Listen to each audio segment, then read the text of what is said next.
What's up guys, welcome back to the channel. We're back with another one of the sneaker collection videos, and this is a pretty good one.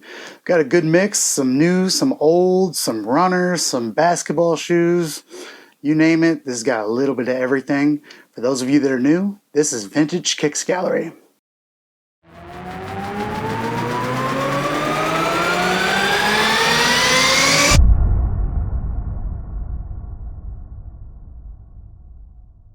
Alright, we're going to start off with arguably my favorite release of the year so far. Yes, I said that. And these are the 2020 Airship PEs from the New Beginnings pack. Guys, I absolutely love these things. They are incredible quality. I cannot stress that enough. They absolutely nailed it with these. The leather is exactly how I would want every Jordan release or Nike release, just for good. If they could do this every single time, wow.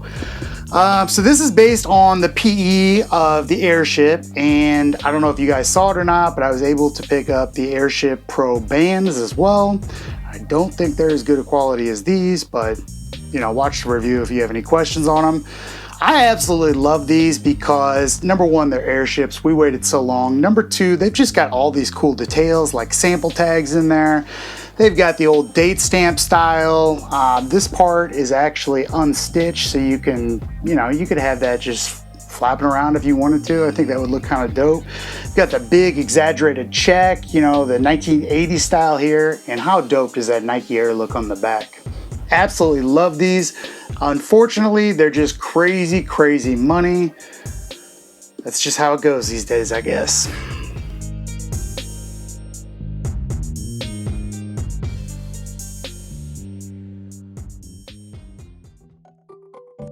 Next up, we have a pair of 1993 Air Jordan 8s, and these are OGs. So this is the Bugs Bunny colorway. And guys, I got these for 30 bucks about 5-6 years back, maybe a little bit longer, but I sat on them forever before I decided to restore them. And when I restored them, I didn't do that great of a job, to be honest with you. I really want to redo these and give them, my touch and actually get to spend some time on them. These were kind of rushed at that time. Unfortunately, they're not wearable because these are, believe it or not, the original soles, and the plastic pieces have not cracked yet. So fingers crossed, those are good. I absolutely love the OG 8s. I just think that they age really, really well. You do have to do a pretty complicated sole swap on them to make them wearable. But the little stuff like the straps going over, and you can have those just loose as well. I really like that look, and one of the best tongues ever, in my opinion. So absolutely love it. 8s, not that popular these days, but they come and go, and there's some heat colorways in 8s, so don't sleep on them.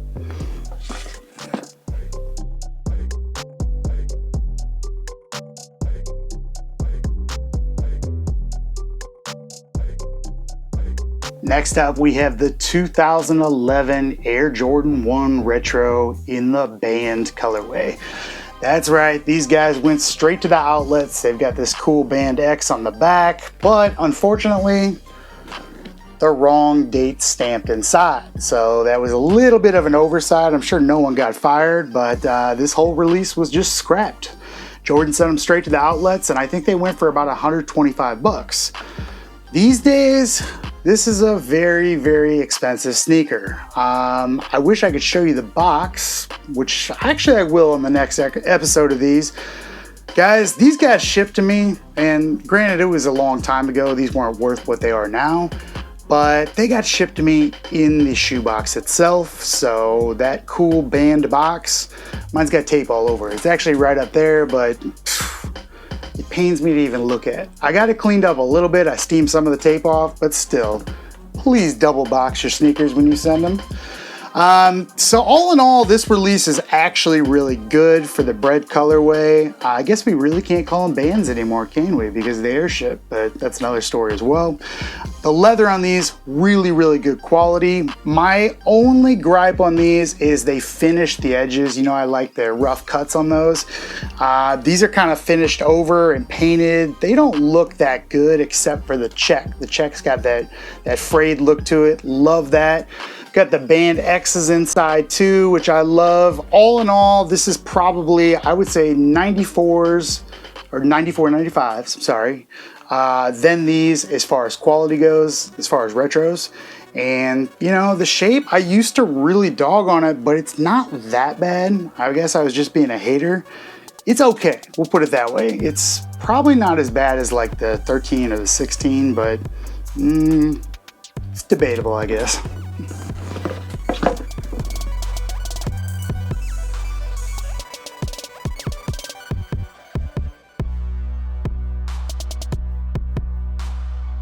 Next up, we have the 2017 Shattered Backboard 2.0, or the Reverse Shattered Backboard.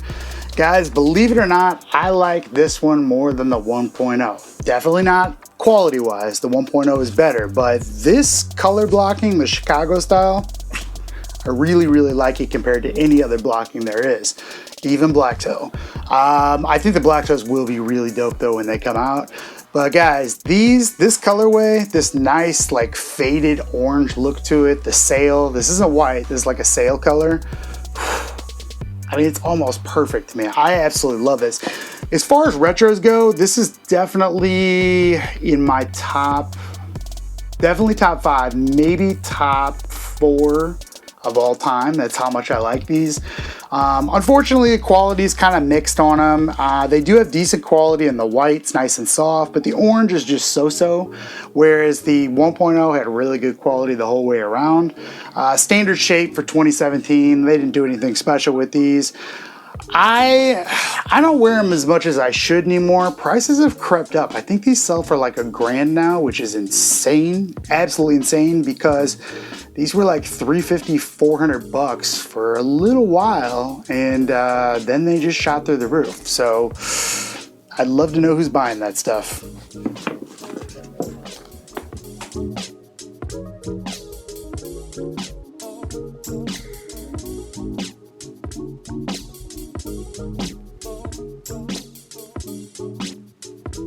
Next up, we have some SB Dunks from 2007, and these are the Gibsons, or the Gibson guitar case, if you want to be real weird about it. I really, really like these. This is actually 2 different pairs. I like these enough that I have 1 pair laced up with the brown laces, 1 pair with the pink laces. And guys, if you're not familiar with these, get familiar because they are dope. I absolutely love this SB. The quality of the leather, pretty damn good. They age like fine wine. They've got this pink accent stitching and then this wild, wild interior. The bottom has some, I think it's a dollar bill. Can't really make out what that is anymore. It's faded pretty bad on here, but they did have some stamping on there. I don't recall what it was, but it was neat when it lasted. You used to be able to pick these up really, really cheap. They've shot through the roof, just like every other SB Dunk. These actually for a while, for a long while, even when the SB Dunk hype was really starting to come through, they stayed low. So I don't know what happened. Maybe your boy Travis wore them. I'm not sure. Either way, now they're like $700 on StockX. That right there sealed your fate. Yeah, that put the madness over the edge. Yeah, which is nuts. In my opinion, they're worth like $300. If you could buy dead stock $350, that's a good buy. But I think we're long, long away from those prices.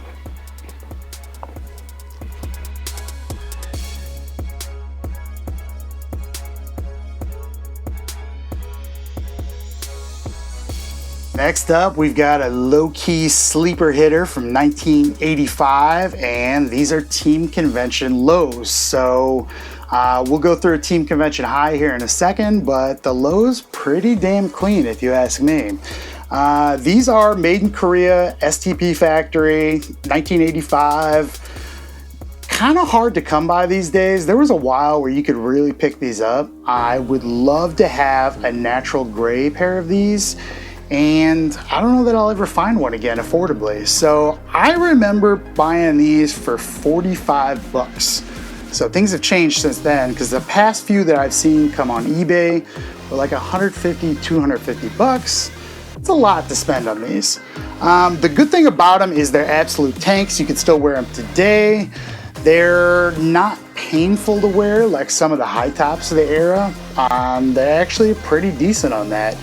You're not gonna get a whole lot of attention wearing them, but you know, they're a 35-year-old shoe that still looks like it was made maybe a few years ago. They've kept with the style. So curious what you guys think of these. I mean, there's a few colorways of them, but the blue, not bad.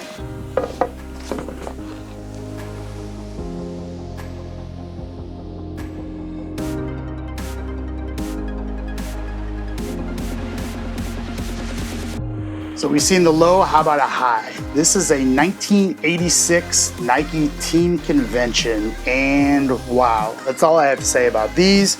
I mean, what kind of vibes do you get when you see this? Obviously Air Jordan, you know, they're from basically the same year. These were found in Japan a while back for like 190 bucks, I think, in the condition you see them here. I didn't do anything to them. In fact, they actually were nicer than this because I've worn them a lot. But these days, a team convention is going to set you back a minimum of about 600 bucks unless you buy them completely destroyed. So the only thing you really have to watch out for on them is the back tab area, or the back collar area. Tends to crack. For whatever reason, you mainly see these come out of Japan, and most of the time, small sizes. To find them in a 10, 11, 11 and a half, 12, pretty difficult. But they do pop up from time to time. Really cool colorways. It's like a mint green, there's a purple, there's a blue. I'm sure I'm missing some, but regardless, dope colorways. I really like these, completely wearable today. They're tanks, made in Korea as well. And I mean, look how crazy that check looks on here. Absolutely incredible. If you haven't seen the previous episodes, we went through a regular convention, but the team convention is where it's at. Do you even care? Maybe all the centuries. Uh-oh, Adidas Boost at that. I'm just joking. 2015 Adidas Ultra Boost Consortium high snobiety. So this was actually part of a pack they released that had a Campus 80s or 80s Campus in there as well. We'll go through those at a later episode. But guys, I'm a little disappointed because the coolest part about these I can't even show you. That's the insoles. The insoles of these are incredibly dope. So, you know, that shows you how much I like them, that I like the insoles more than anything else on the shoe. But real talk, this is definitely, in my opinion, in the top 5 Ultra Boost colorways of all time. And it hasn't been a long time, this has only been 5 years, but the 1.0 is definitely where it's at for me. You got this nice leather cage on there, the wool upper. They're really, really luxurious and dope. Exactly what you would expect out of high snobiety, I guess. All right, so what do you guys think of this? Right now, they sell for maybe 300 bucks dead stock. There was a time when this was a $1,000 pair of sneakers. Yeah, how Boost has fallen. I'm curious what happened to some of those crazy Boost collections. Shout out to Boost God, AKA Oh It's Teddy. Still holding it down, no longer, you know, the commander of the Boost Army, but still doing his thing. But I'm curious, you know, a lot of people got into this Boost hype, and where are they now? Are they wearing Jordan 1s? Are they wearing Dunks? I don't see them anymore. I don't know.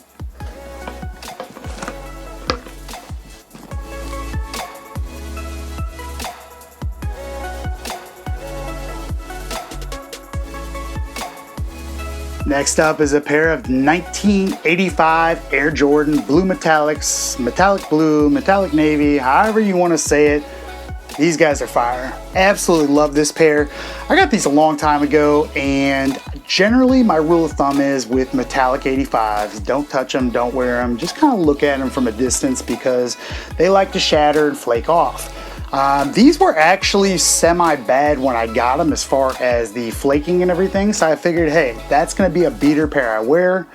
Man, am I happy the way they look now. You've got just enough of the metallic left, but this raw area up top matches the laces and the sole so well.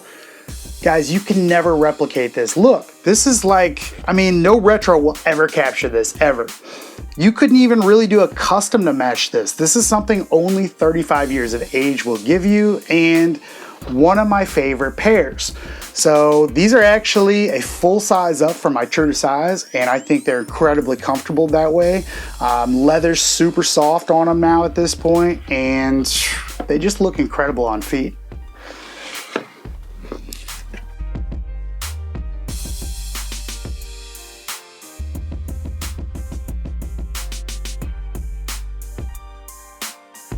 Back with another Ultra Boost. So guys, you know, a lot of people hate on Boost, a lot of people hate on Ultra Boost in general, but you cannot deny what they did to the sneaker culture for a brief time in sneaker history.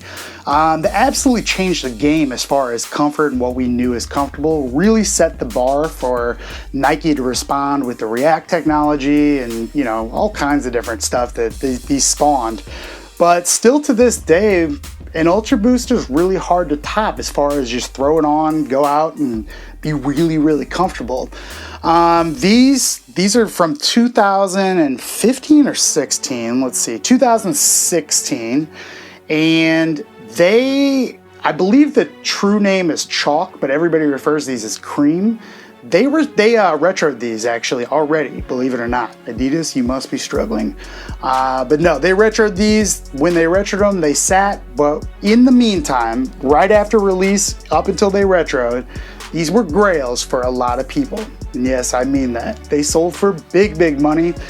And I never quite got it. I mean, they look real good, I think, with casual clothing. You know, it's a good, easy thing to match. The color is dope, it's neutral. But guys, these should have never been a really high price sneaker. Hype, it's a hell of a thing.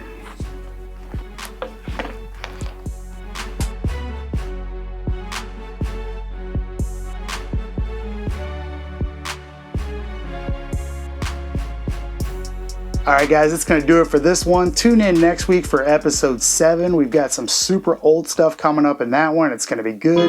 Please like, please subscribe. Thanks for watching. I'll see you next time.